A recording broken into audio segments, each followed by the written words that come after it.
Hello. In this video, we will see an example of how to deploy a web application with Docker, and we will be deploying the Ghost blogging platform. So what you need to follow up with this example is you need a machine that has Docker on it. It could be like a virtual machine. For example, I am using Ubuntu virtual machine, but it can be anything else like Docker virtual machine. Sorry, Rocky Linux virtual machine. It can be your Windows machine, and you need to have Docker on it, of course. Step number one is we will create a directory that will be dedicated to this example, and then cd into it. So make dir my ghost blog directory and then cd into it. So this is the first step. The second step is to create a Docker uh, compose YAML file, which we will call docker-compose.yaml. So vi and docker compose.yaml. And let's put the following code into this file, and we will explain it step by step. The first line, docker colon 3.1, specifies the version of Docker Compose file format, and this is version 3.1. Next is this services section, and this section defines the container services uh, or containers that Docker will run. In this case, we have only one service, which is the Ghost service. So under this Ghost service section, we have the image, which is Ghost, and colon latest means that when we build this container, we will get the last version of the Ghost image. The restart always line ensures that the container will always restart if it crashes or the system reboots.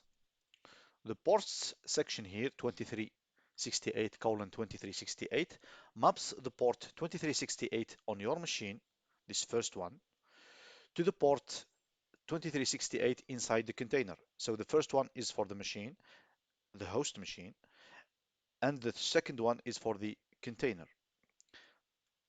And 2368 is the default port that the Ghost application uses. So you can access your blog at localhost colon 2368. The volumes line here, what it does is that it mounts a local folder dot content dot slash content to the container's content directory. And this allows uh, for the blog data to be persistent, like posts, images, and settings. And last, the environment part here with the URL property sets an environment variable inside the container. And URL here tells Ghost what will be the public URL of your blog. In our case, we will not be publishing this container because it's going to be just on my machine. So instead of yourdomain.com, I'm going to put just localhost or the IP address if you want. So let's do escape colon and write and quit to save the file. So to summarize this YAML file, what it does is that it runs a Ghost blog in a Docker container. It makes it accessible on port 2368. It saves your content locally in a persistent manner, and it automatically restarts the blog if it crashes. And the last thing is that it prepares it to be served from a custom domain. Now let's start the container with the command docker-compose space up space -d.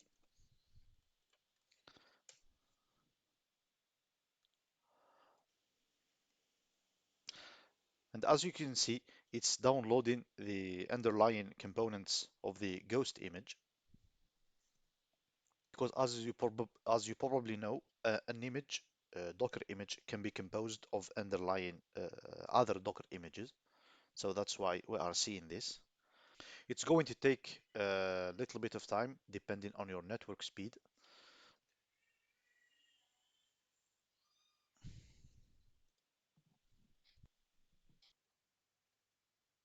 When this is done, you can check that the container is uh, running by doing docker ps. And as you can see, our container here is running since 4 minutes ago.